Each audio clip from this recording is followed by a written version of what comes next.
Welcome to the Awesemo Early Bird Podcast. It's your old pal EMac coming to you with Terry McBride, T McB, as we get ready for Tuesday, September 1st, wall-to-wall baseball, unless, of course, your team had a recent positive COVID test, and then you're sitting out, like Oakland, and I forget who's sitting out as well.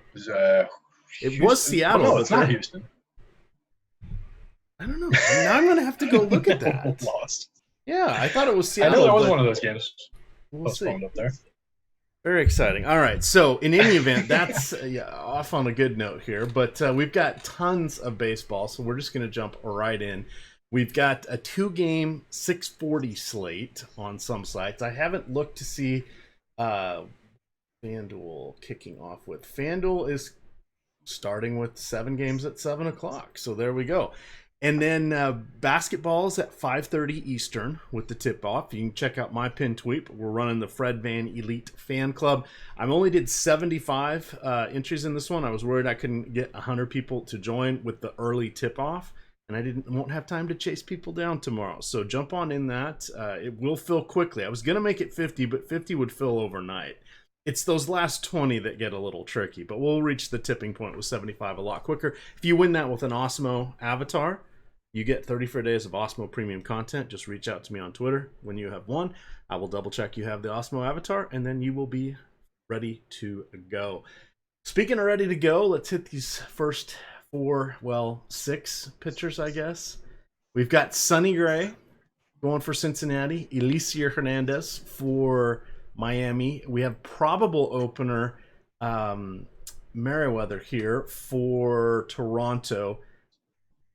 I'm looking at him. He's 9,500 on the DK slate. You have Yamaguchi, who is going to be the guy that gets about 3 innings. He's coming in at 5,000. So it's Shunei Yamaguchi. I'm sure I did not pronounce that correctly. And then in the middle of all that, you've got Kwang Young Kim, who is a lefty going for the Cardinals. This will be actually his 4th start. How have I missed this guy in the rotation? Have they just been playing on these early 640 slates and odd times? Well, it's the Cards, so 2 of those probably came weeks and weeks ago, and they haven't played in between or whatever. No, the 27th, 22nd, and the 17th of August were 3 of his 4 appearances. Yeah, and I remember seeing him once. 4 times is 4 times. I definitely don't remember seeing him come up 4 times, but I forget who it was that I talked about him with, but I think he came through one of these on one of the shows. But I don't have his pricing in front of me for that slate. But overall, he's a KBO guy. He came over from the SK Wyverns to the KBO, right? So over there, he was a 20% strikeout guy, 10% walk, like 10 to 12% walk. It's not a heavy strikeout league, so those are decent numbers over there. But I don't expect it to translate over to this league. So far this year, he's 36% whiff on the 25 changeups that he's thrown, low teens whiff and everything else, which seems to track with that. He's not going to strike out as many guys in this league as he did in the KBO, sitting in the 2nd percentile of strikeout rate. So that definitely holds up. Throws a low 90s fastball, a slider, curveball, and the infrequent changeup that I mentioned. So not a real target of a pitcher, but if it's one of those guys who's very, inexpensive on DK, we might get a few innings out of him, and maybe a low on dice roll. Wouldn't be necessarily in play for me on FanDuel, I don't think. All right, and that will kind of be the main look there. You've got Hernandez, who's a decent pitcher. DraftKings is of course doing their single pitcher, 2 infielders, 2 outfielders, 2 utility, and then FanDuel does have they're going to start. I misread it. There's 10 games I think, or 11. I'm not seeing if they're counting any of the or any of the COVID issues, but with this here, you have Hernandez, who's reasonable, going against the Blue Jays. That one is in Miami, and then Sonny Gray on the other side going against the Cardinals. So if you're paying for anyone on this, it's going to be Sonny Gray. My first alternative would probably be Hernandez, and then my third would be Kim, if I'm ranking. Yeah, I'm with you on that. Hernandez is pitching well. I couldn't find anything that he's doing differently, but he's getting better results. So it's kind of one of those situations that I mentioned the other day where I like to have something tangible that I can attach these changes in results to. But so far this year, he's 33% strikeout rate, 4.1% walk rate, For his career over his 171 innings, he was 22.1% strikeout, 7.8% walk. So he's striking out more guys, walking fewer. It's still a short sample on the season overall, but he seems to be pitching a little bit better. So yeah, I think he would definitely be second banana for me, and obviously Sonny is the top guy out of this list. That's a no-brainer. Yep. For Hernandez, my guess is he's probably just pounding the zone because he has allowed 5 home runs in 23 and 2/3 innings, but he has 32 strikeouts, which is like Verlander, Kershaw prime level of strikeouts. You crack that 30%, you're striking out a lot of guys for sure. But if he's just throwing, that's something that'll probably correct and turn around on him if he's just putting the ball in the medium part of the zone. All right, we've got, let's see, 6, 7, 8, 9, 10, 11 game main slate here. We'll go through the pitching. We do have Coors Field. We've got some aces. We've got some also-rans and a few guys in between. That's the category we're going to talk about here. And no slight to your Yankees. You guys can't see Terry, but he is wearing his Yankees ball cap. We've got Masahiro Tanaka, 7,600 on DK. I'm very interested. Going against Tampa Bay. Tampa Bay been a little pesky. Sunday they were off to the races here. Seemingly everybody hit a home run. On Monday night they ended up getting 2 off of Garrett Cole. And by the way, Garrett Cole on pace to allow 62 home runs if he were to pitch his 212 innings from last year. The only pitcher to have allowed more or 50 or more home runs is Bert Blylevin, way back in the day. What a stat. And I don't remember if that was when he was with the Angels or when he was with the Twins, but it was a long time ago. Do you remember his Chris Berman nickname? Oh, jeez. I do not. What was it? Bert Be Home by Levin. That's so good. Boomer's the best at that. Oh, that was in the heyday of he just was he had some phenomenal ones. The only one I ever made up was Aaron Seeley Putty. I like that. Otherwise, I wasn't not clever enough, and I like puns. I just wasn't clever enough for those nicknames. On the other side here for Tampa Bay, we do have Trevor Richards going. He has gone 86, 76, 82, and 76 in his last 4 appearances, so he's relatively stretched out. Has not completed the 5th inning yet, though. So, what do you want to do with these guys? 5,900. I'll take 5,900 of 85 pitches going against the Yankees. Hopefully we get a few strikeouts here. Yeah, I think Richards is in play at that price on DK. I don't think I would roll him out on FanDuel unless you're just a couple dart throws because, again, we just don't really need the savings. He's at 5,500 over there if you wanted to do it, though. He's really a guy who relies on one tremendous pitch, and that's his changeup.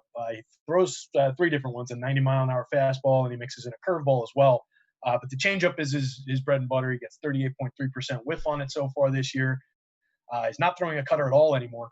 Used to be a 15% whiff for him, and was giving up last year 500 slugging percentage on the pitch. So he kind of got that out of his repertoire. But it hasn't really helped on the contact numbers. 35th percentile exit velo, 20th hard hit rate. 14th percentile in strikeout rate, 47th percentile in whiff. So he gets swing and miss, but not putting guys away fully. That's kind of a product of only having one pitch that gets a lot of swing and miss. You can't throw it every time. The Yankees do have a fair amount of strikeouts in this lineup. We talked earlier on the Live Before Lock show with Laffy about it's a better target actually when Judge and Stanton are in there with their heavy strikeout rates. But there's still a good amount of Ks in this lineup. So he could put up a decent, sneaky little start there at that price on DK. Use him as an SP2, one of like your 10% cap kind of guys. On the other side, Tank is a pitcher that I like. He's oddly been struggling with his splitter the last 2 years. It seems like the change that he made to it, it basically creates a hanging effect on his splitter. He's throwing it with a little bit more spin than he used to. And he's leaving it up in the zone, and it's happening too much to him. But that same spin is now also being applied to his four-seamer, and the four-seamer's become a better pitch for him. He's striking out 30% whiff on the four-seamer now to go with 41% on his slider. So it's a strange product of what's gone on with that pitch. The splitter used to be a very big pitch for him, 30% whiff on it. and would only occasionally get dinged. This year he's 232 X ISO on the splitter. So he's leaving it up. People are hitting it. When you see him give up home runs, they're usually those odd home runs. He might put a guy on base. He's been cruising along through the game. And then all of a sudden in the 5th or 6th, he gives up 2 home runs. So that's usually where it happens. He gets a little tired and the ball stays up in the zone on that splitter. So we got to watch out for that. But overall, 7,500 on FanDuel will get a very decent projection for him. I shouldn't say very high, but a very good projection for him for that money on FanDuel. So I like mixing in a fair amount of tank. The Rays lineup worries me a little bit. We saw Austin Meadows was sitting today against Cole. I'm not sure if he's dinged up. If he's back in the lineup, that improves their lineup significantly.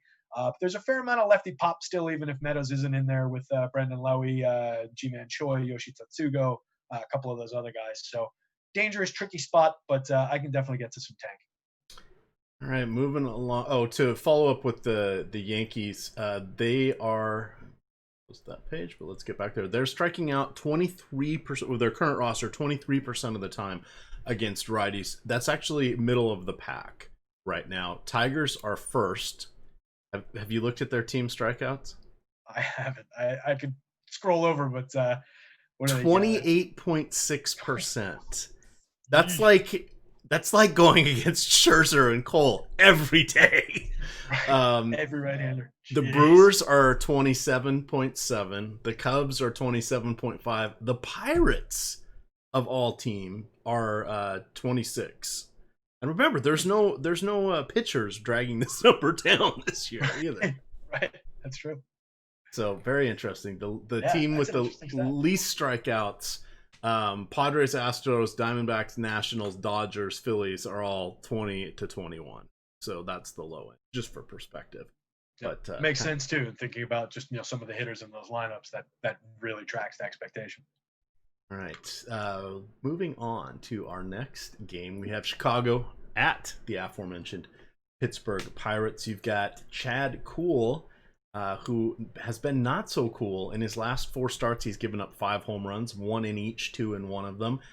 He still has excellent baseball card numbers, a 2.5 ERA, a 1.1 WHIP, and that's where it starts to fall off. He's been actually pretty lucky. 11 walks in 25 innings. That's not great. But he has not really been giving up a ton of hits per se. And then when these home runs have happened, people haven't been on base. But that can all come falling apart in a hurry. John Lester on the other side, a whole lot of them, about a 1.2, 1.3 home run per 9 to righties and lefties, about a 20 to 22% strikeout rate, slight advantage against same-handed hitters. Not really excited about either of these. Yeah, I think that's pretty fair. I would say maybe not excited about Lester, but I think Lester's probably usable. Just this Pirates lineup is one that is starting to come up in my model a lot to give the opposing pitcher a pretty strong projection. We've seen them struggle, pretty significantly. You mentioned, their strikeout numbers in here. So Lester's a guy overall, somewhat reliable veteran, I guess, as a good way to put it. Still, over his career, 0.93 home runs per 9, but it's gone up over the last 3 seasons, 130, 119, 136. Most of that power comes to the right side. So really, Josh Bell, when he hits from the right side of the plate, is, big guy to worry about in that lineup. And then maybe a Kevin Newman on the right side of the plate, but there's not that many big righty hitters in this lineup to worry about. So Brian Reynolds, when he's on the right side of the plate as well, switch hitter there. So I'm not too concerned about them really mashing him. I think he could put up a serviceable kind of a start, but I don't expect him to strike out a lot of these hitters. Only 16.2% strikeout rate this year. For his career, 22.1%, but that's come down over the last few years. So not walking a ton of hitters. I think you can roll out a little bit of them, not too terribly much.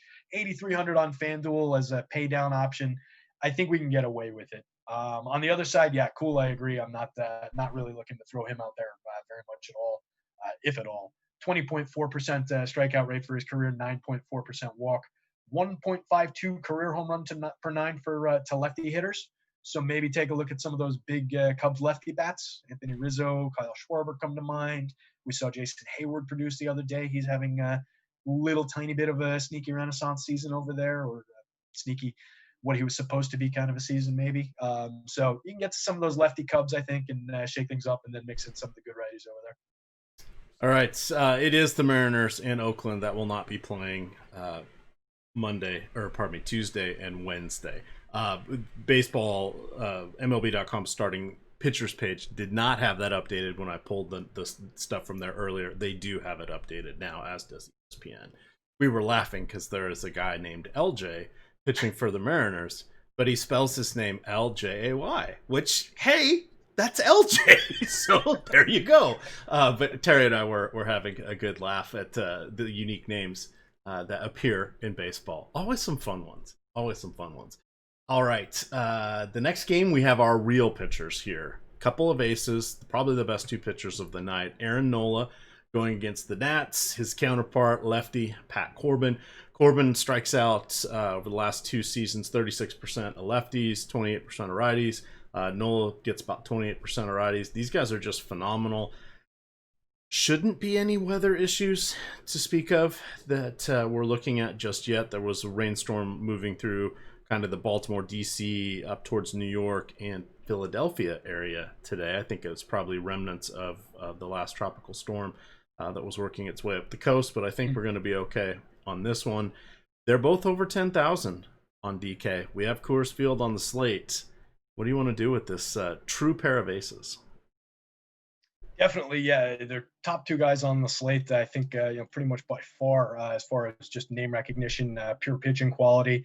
Just scrolling over to my projections, both coming up near the top of everybody on my overall projections for tomorrow. So really like both pitchers in a vacuum.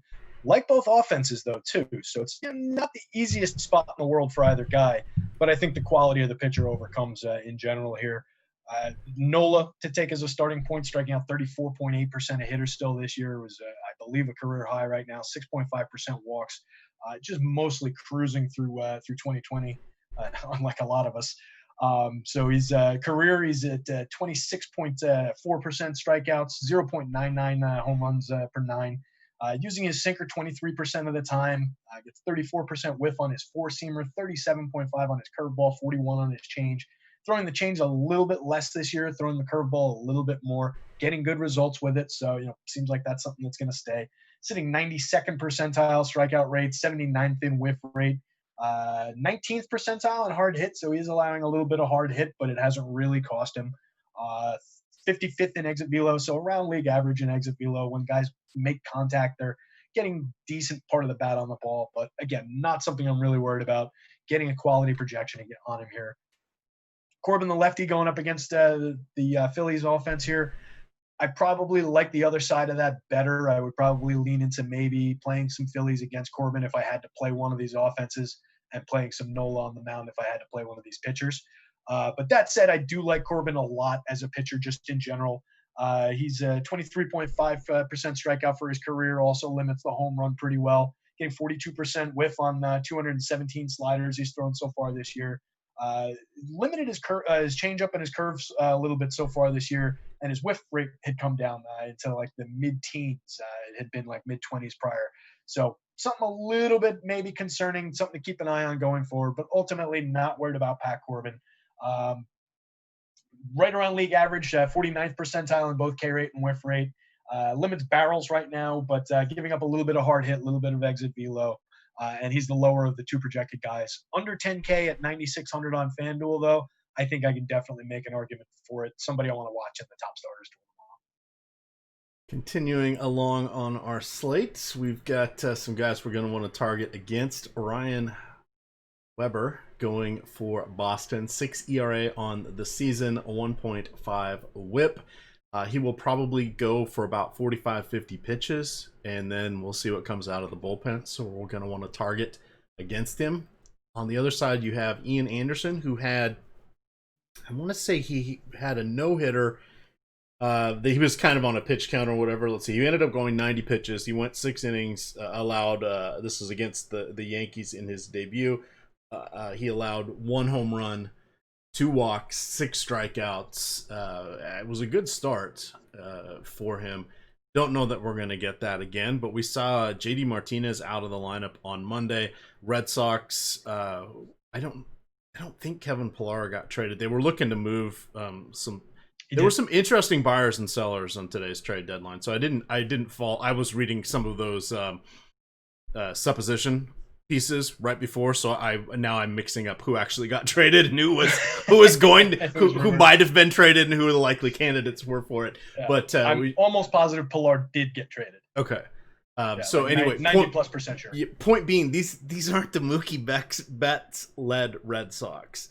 They still have some decent batters, but it drops off the shelf pretty quickly because they shipped out Moreland.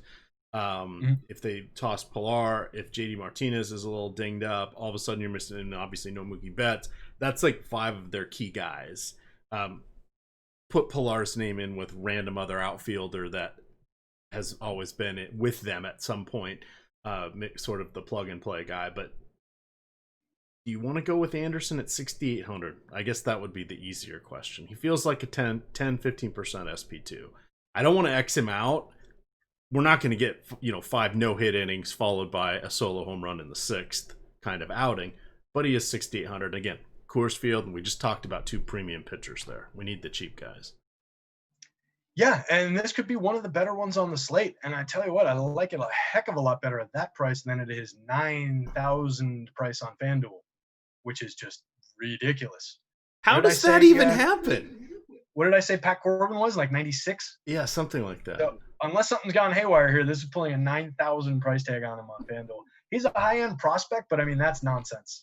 I don't know who's drinking and making prices over there at the blue site, but we won't worry about it. I think, yeah, if JD Martinez is out of the lineup again, especially, I think you can definitely roll some of him out where he's cheap on that site and help with some of the savings that you need. High-end kid, it's definitely too much to expect that he'll go, no hits, like you said, and then maybe a solo shot and strike out 6. The strikeouts are somewhat real. He was 28 to 30% strikeout rate through his minor league stops. Did a good job limiting home runs, so he's fairly good at limiting power. 45 to 50% ground ball rate. Good whiff, very good whiff rate on his changeup in that debut. It was somewhere in the high 50s, I believe. But again, he only threw a handful of them. So he was getting swing and miss on that pitch. So I think he could be effective enough as one of those SP2 guys on DK. Be conservative with how much you do it, but I think we can get away with it there. Somebody to watch out for, just a hitter that the Red Sox added, is Bobby Dalbeck, top prospect for them, hitting prospect. I mentioned him in a column last night. He wasn't on either slate yesterday. I think DraftKings put him in today. FanDuel, I saw somebody posted in Slack. FanDuel decided, given the 24 hours that he was up in the league now, they put him in, gave him a price for their silly pick 3 guys who were going to hit home run today game, and they did not put him on the main slate for reasons. So, again, FanDuel doing weird things. But if he's on the slate, he's a power hitter. He's a good high-end kid, and probably the public's not going to be very aware of him. So if you're building Red Sox stacks, that's an option you can maybe work with. He's replacing like a Mitch Moreland in that lineup, probably be hitting somewhere near the middle, back middle. But yeah, it's definitely a diminished Red Sox team, so I'd be worried about that. And I'd be looking at these Braves as a stacking option. Weber, not a good pitcher. I think he did pitch into the 6th, if I'm remembering my notes correctly as I scroll up here. I think he did. Looked the wrong way. So yeah, he pitched into the 6th and has gone, a couple decent starts, but not a good pitcher overall. Why is this not coming? So he has gone 2.2, 1 and 1.1 innings in his last 3 appearances. He's not actually starting. Yeah, so he's kind of in that middling role, but regardless, you're getting at least a half a bullpen game, and you're getting a not effective pitcher coming out of the gate. So look at those Braves stacks is my point. Yep. All right, our next one here, we're gonna have some fun. Asher Wojciechowski, 5,500. What is your raw thoughts on him? And here's what my lead paragraph that I've started writing the Spotlight Hitters and Stacks article, which is free in front of the paywall. You get my article, you get 2 from Terry. I think there's some of the better articles out there, especially ones that are for free. Mine's more of a quick hitting. Terry's is kind of his overnight one's a little bit more of a think piece, and then his second one comes out and covers leverage plays against the stacks once we figure out where the rest of the industry is kind of going. So it's helpful. But I said, where is it? I said, In fine Baltimore Oriole fashion, right-hand pitcher Asher Wojciechowski continues to allow home runs at an alarming rate. In his last 246 righty-righty matchups, he is seeding them, that's a lofty word, at 1.76 home runs per nine with a 207 ISO and a 52.5 fly ball rate. Lefties have been even better with a 2.24 home run per nine, 275 ISO on a 45.5% fly ball rate. I was all thinking I might end up playing him. No. And then somehow Brandon Nimmo, now he's 4,400 on DK. He was like our 3K cheapie forever. And I went and he's now 200 more than Michael Conforto. Darn it. Yeah, Woj is not good at keeping the ball in the ballpark. That has definitely become his calling card right now. And that's 187 and a third innings in his career at this point. And 192 overall home run per nine. Within what you were just talking about, yeah, for his career, it's 2.06 home runs per nine to left-handed hitters. So definitely a guy you want to target with some of those Mets. Nimmo's still cheap on FanDuel, 2,900 over there. Jeff McNeil and his amazing hit tool, only 2,500. J.D. Davis on the right side of the plate, 28. Conforto, 31. So there's so much you can do with the Mets over on FanDuel. The three most expensive hitters are in the projected lineup hitting fifth, sixth, and seventh, which is a weird little anomaly of how the Mets are doing their lineup construction right now. But yeah, I would lean heavy and hard into that Mets offense for sure. And then I don't think roll out any Woj for sure at all on FanDuel. What was his DK price? Was it? I think it was like 58. Where is it? Even so, like even at 5%, I don't think I like it. Yeah, 5,500. I'm not getting a great feeling about it. He'll be like a 5% guy for me, just because at that point I will be running through various combinations of him. Probably not Mike Fulmer, but that would be a name that would pop up. Daniel Norris, who's looking like he's the left-hand version of Mike Fulmer at this point. Franklin Colome, who is going for the Mets, 5,800. So there's nothing really exciting to like from any of these guys, and especially when you can just go up $1,000 to get Ian Anderson, or 2,000 to get at a 7,600 price for Masahiro Tanaka. So it'll be interesting to see how it works out building all the lineups. But yeah, Wojciechowski, it's not exciting, and I had not realized how bad the home run rates really were, because I thought he's like, okay, he's an okay pitcher, but he's like really Andrew Kashner, I guess. Yeah, that actually might be insulting to Andrew Kashner. Yeah, which is saying something. Yeah, Woj is a guy. I agree. He's a guy who seems like he pops up in chat rooms from time to time. Hey, can I roll Woj out there? He's done this and that, but it's just the home runs that really turns me off. And even at 5,500, small percentile, small percentage, sure, but you're really, really playing with fire and really asking for a negative score if you do that too much. So. And Kilome on the other side, don't know that much about him. He's the 10th overall Mets prospect.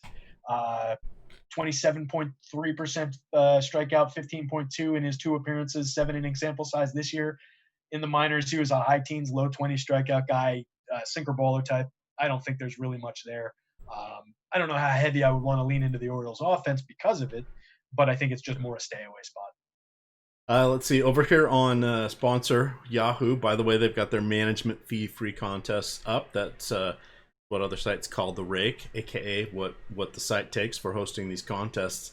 0 management fee contests. Everything that goes in goes back out to the players. These do fill up quickly. They have them at the 25-cent and the $3 level, but these are winnable contests because they are not gigantic prize pools. But definitely give them a look over there. They now have CSV edit in addition to CSV upload. That'll be very helpful with football 10 days away. Let's go to our next game. Detroit, Milwaukee sort of hinted at it. You've got Mike Fulmer coming back from, was it Tommy John or was it a knee? I can't remember, but he's working his way back from surgery for missing most of last season, if I'm remembering correctly. I think it was Tommy John. Didn't write that one down. Pretty sure. But he has gone 46, 63, 58, 57 pitches.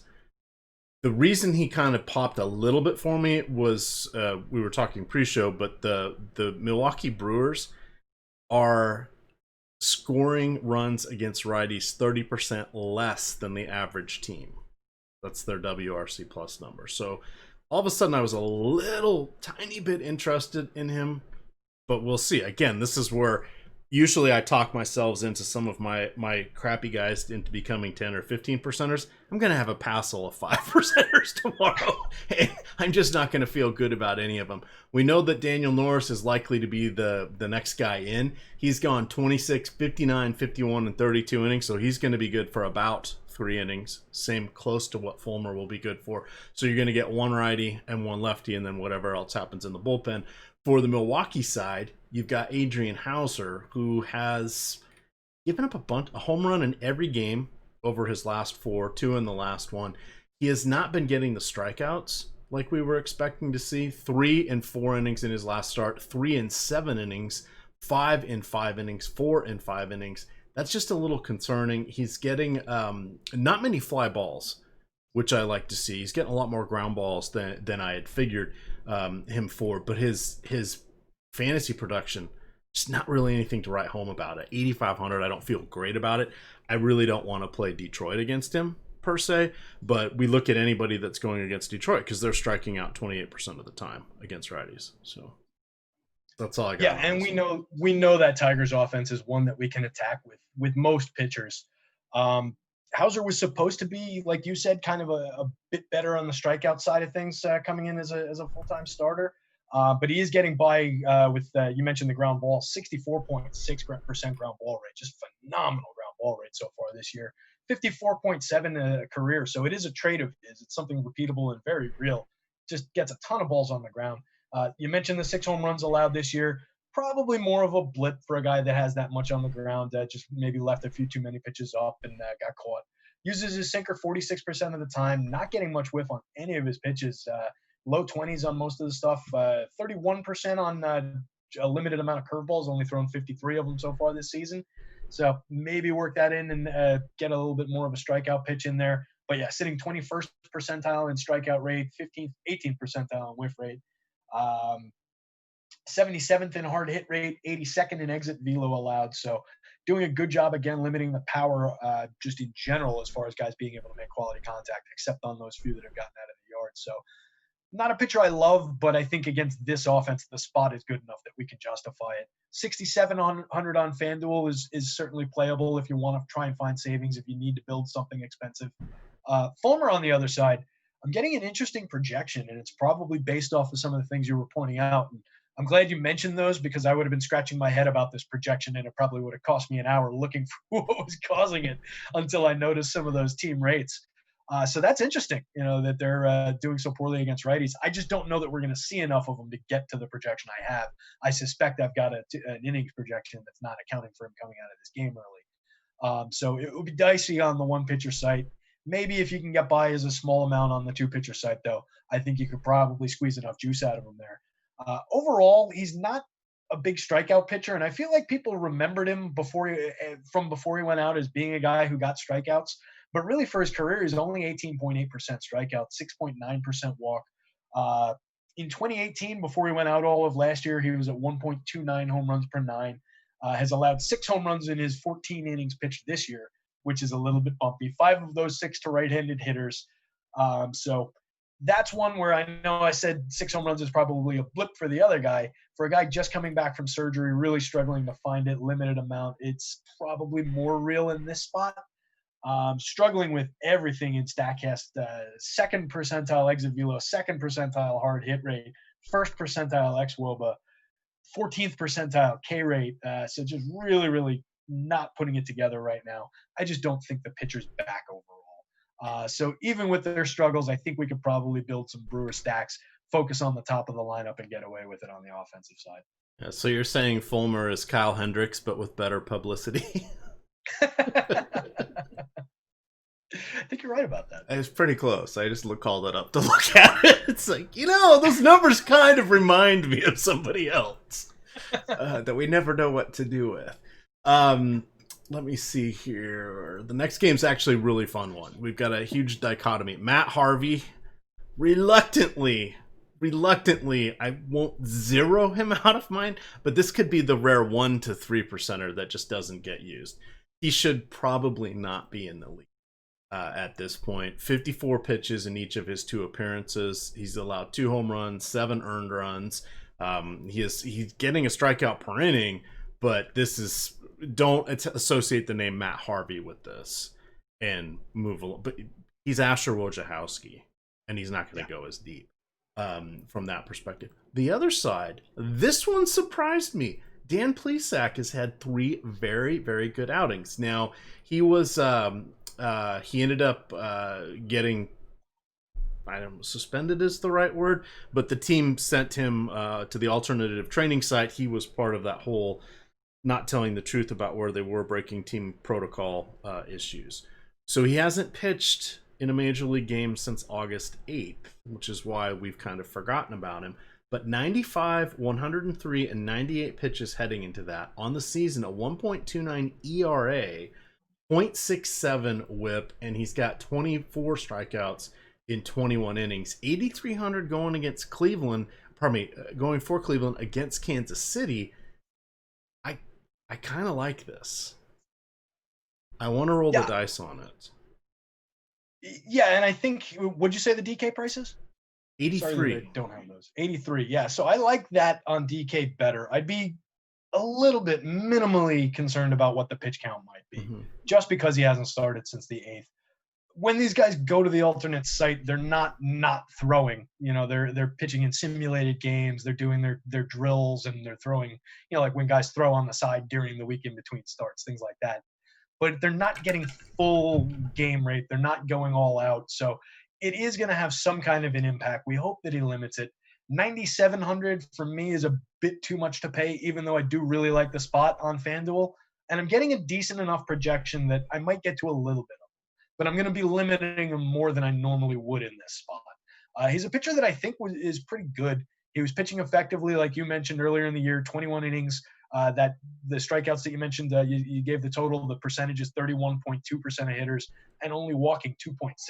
So, yeah, that yields a very nice whip of 0.67, like you said, 292 xFIP earlier in the year. So pitching with quality is somebody that I was getting some growing trust in. Overall for his career, 155 home run per 9 to right-handed hitters. So if you're looking into that Kansas City stack, maybe a Jorge Soler is a one-off, or maybe some of the righties over there. You can get away with like a Michael Franco, a Hunter Dozier, a Whit Merrifield, Jorge Soler stack, all righties. But I don't think Plesack's going to get lit up here. I do think Matt Harvey's probably going to get lit up here. Like you said, he's much more Asher Wojciechowski than he is Matt Harvey these days. Did not get picked up to sign in the KBO or the NPB when he was fishing around there. Managed to land a job with the Royals, and probably should not be in the league at this point.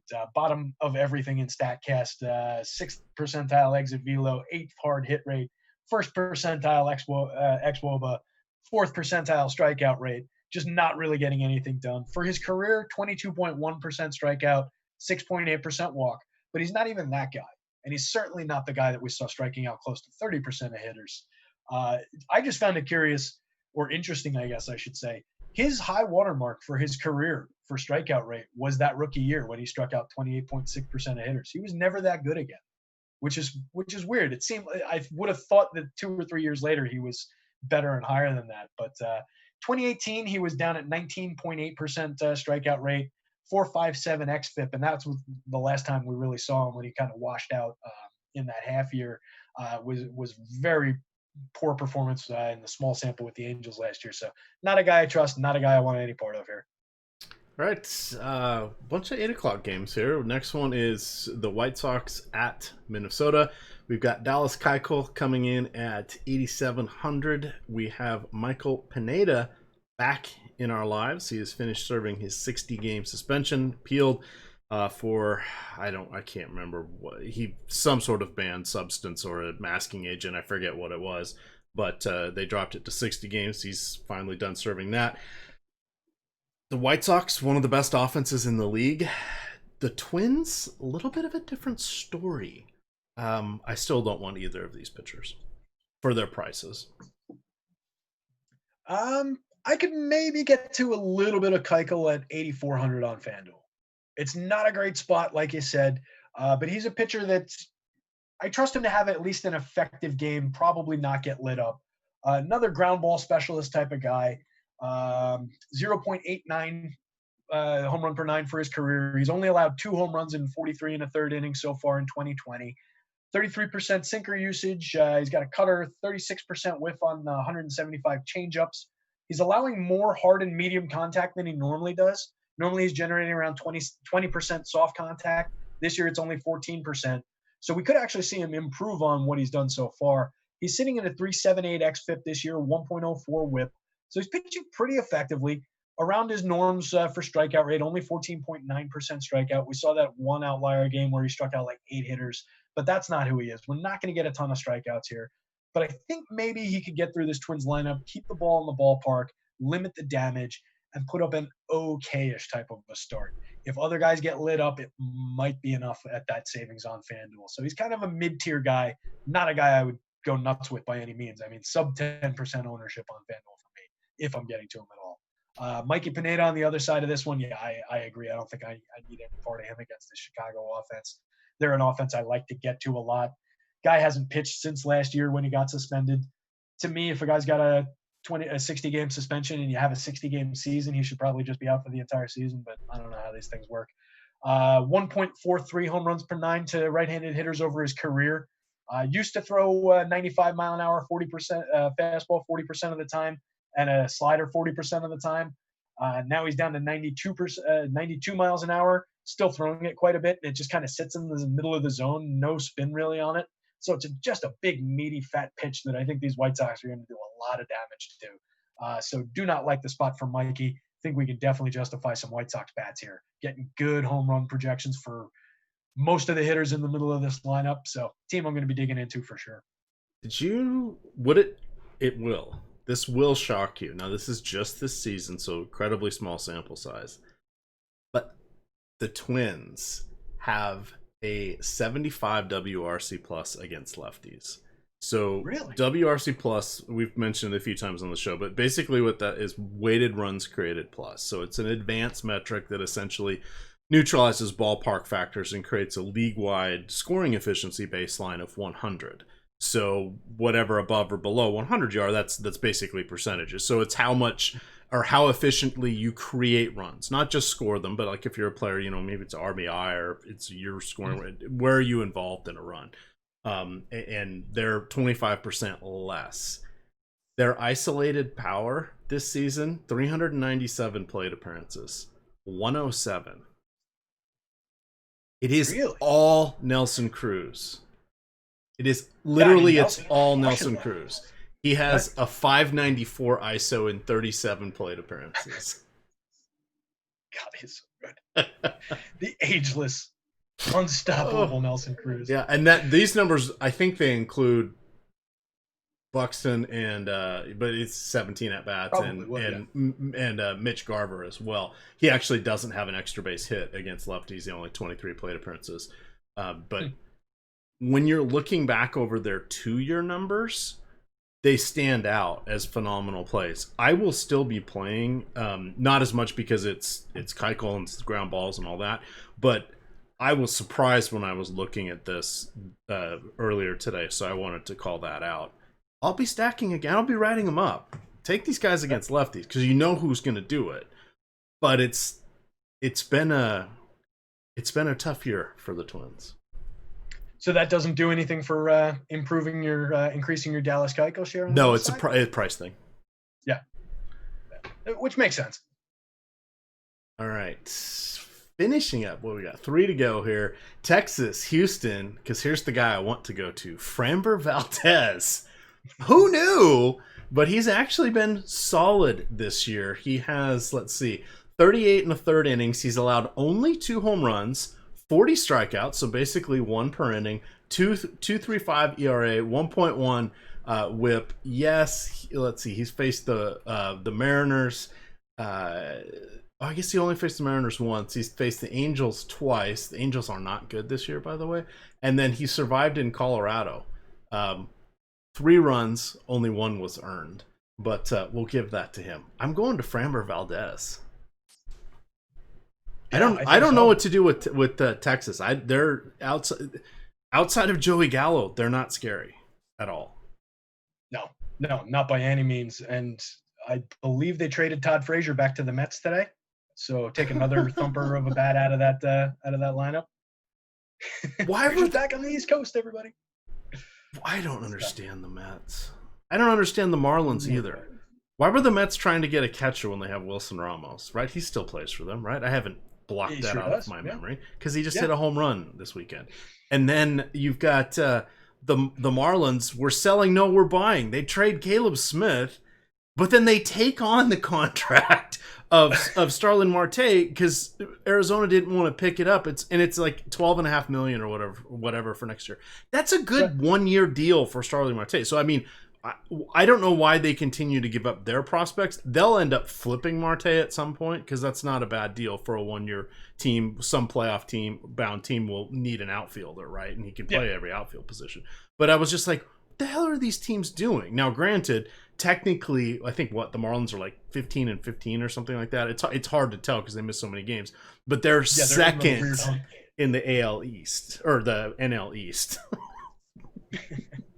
Yeah, and to confound things on their end even further, they also traded away Johnny VR. Oh, so yeah, that was the other one. Yeah. It was like you're buying, you're selling, you're buying, you're selling. But at least in that spot, they've got high-end prospect Isan Diaz who can come in and kind of jump into the second base role right away. He's pretty much ready to go. But yeah, it was an interesting series of acquisitions, and they've dealt like half of last year's pitching staff to the Diamondbacks now. Really weird decisions. But and the Mets did also get Chirinos, I think, from the Rangers here too. So they did get that catcher to go with them. So I think that's going to further diminish this Rangers lineup overall. I really like the spot for Framber. Another thing that I like about Framber is he's going deep into games. He's pitched 3 of the last 4, I think, into the 7th inning or through the 7th inning. So I think that's really good. This is a year we've talked about paying for reliability, paying for pitch count. That's somebody who's been getting it done and repeating the ability to do it. So pretty good. Overall, he's 22.3% strikeout, 12.1% walk. But this year he's got that down to 26% up to 26% strikeout, and all the way down to 5.8% walk, getting 57.8% ground balls. He's a career 62% grounders guy. So just keeps the ball in the yard, keeps it on the ground, goes deep into games. I think we can definitely hit this spot and hit it pretty hard against a bad lineup. He's really only got to duck Joey Gallo, like you said. Get a good projection on him. 99 is a lot of freight to pay for Framber Valdez on FanDuel. But even with these other good pitchers on the slate, I think I'm going to at least have some and potentially a lot. I do like the spot. I like him better than similarly priced Zach Pliesack, I think. So it's going to be interesting. All right. On the other side, you have Jordan Lyles pitching like he's still in Coors Field. I wanted to look at this box score because the Mariners hung like 8 runs on him, I think. 8 runs on 11 hits. They got 1, 2, 3 doubles and a home run. It was just a horrible outing. He's gone negative his last 2. I really don't want to tangle with the Astros, so we don't need to spend much time on that. And I don't even want him to be a 5%er because it's 7,200. That's taking away 1, maybe 2 bad upgrades where I'd rather roll the dice on those guys with the 5 in front of their salary. So there's the difference. Because mine's not like just play a little bit of everybody. It's like, no. Pucker factor is going to be high with some of these guys, but if I get a 2 home run game from somebody, that makes it all worthwhile for that risk. That ability kind of gets tossed out the window here when you go with someone like Jordan Lyles for that more expensive rate in a tougher matchup. And that's a great point to bring up with just how to think about that when you're saying, hey, I'm going to pay $2,500, $3K more for this pitcher who's also not good, but whatever, I want to get to him. You're limiting, and that's a great way to look at it. That's $3,000 off the top that you're not able to spend on bats. So that's 2 $1,500 bat upgrades. That it's a really good way to look at it and think about what the difference is between I can get X or Y at that bat with that extra $1,500, and you can do it 2 times in that lineup. So that's improving 2 spots in what I would probably say, 1 in each of your stacks. And really you can get to a dramatic upgrade with that much money. So that's an important way to look at what seems like on the surface a pitching decision. Yep.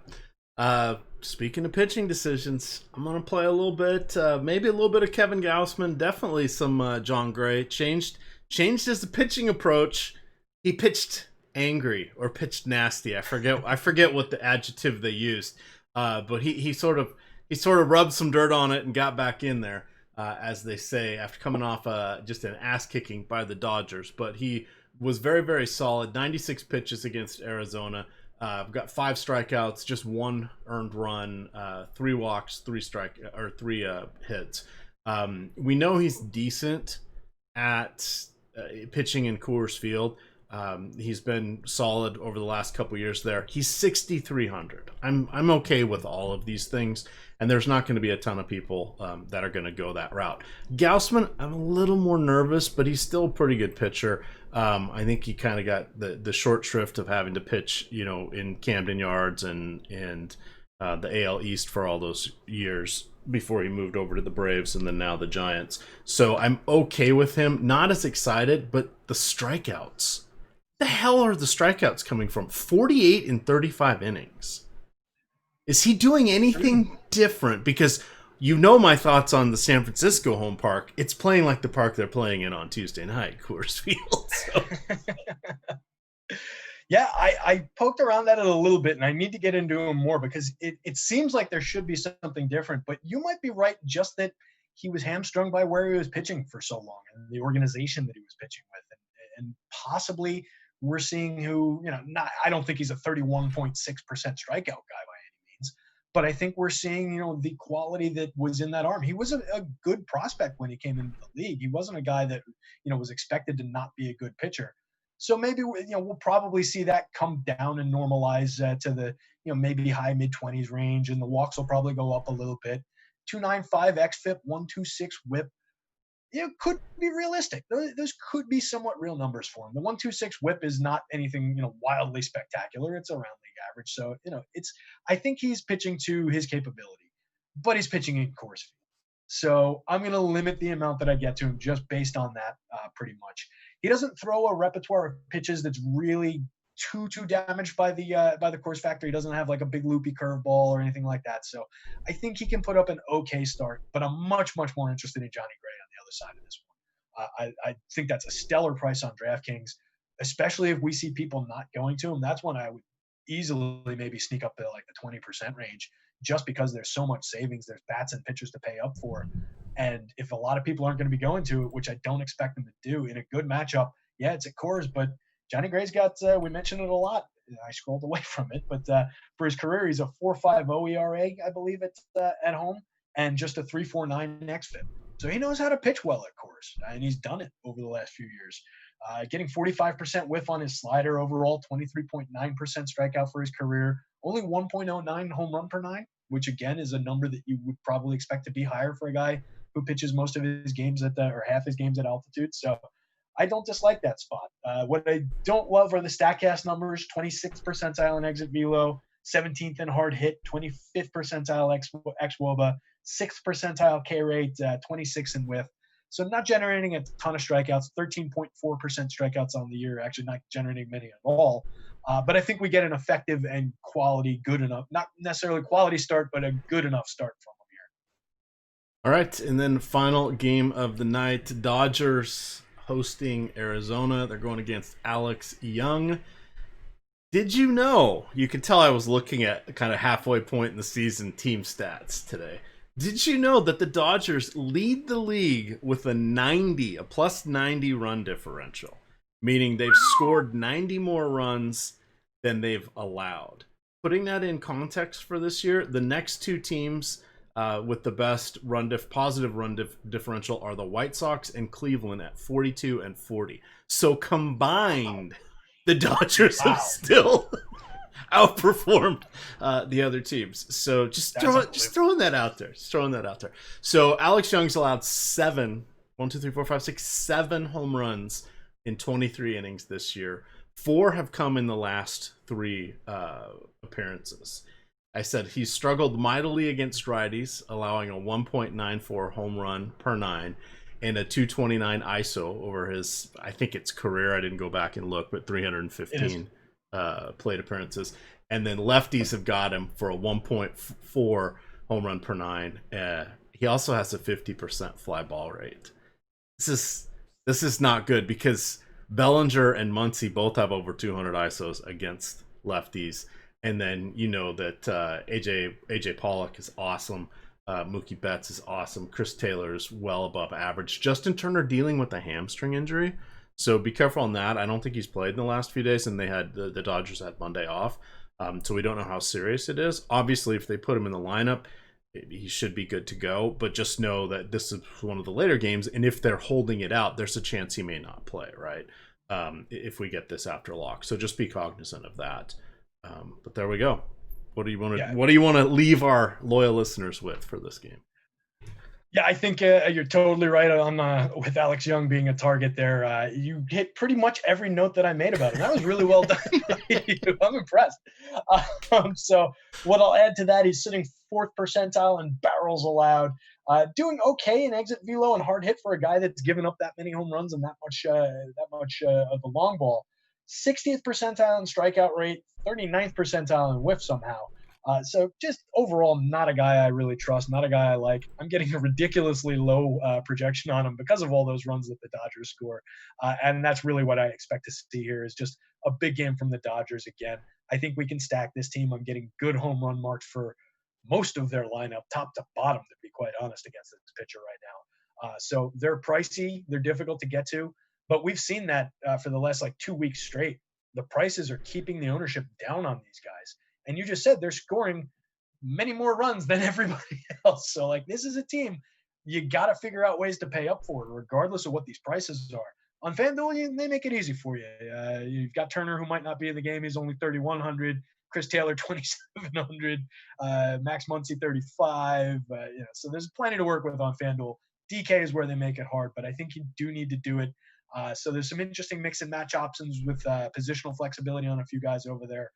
So I would be really spending a lot of time digging into how can I make this team click with some of the other reasonable stacks? How can I make this team click with 2 reasonable pitchers and get a lot of them into my life tomorrow? Julio Urias pitching against this Diamondbacks lineup. I think we can deploy a decent amount of him.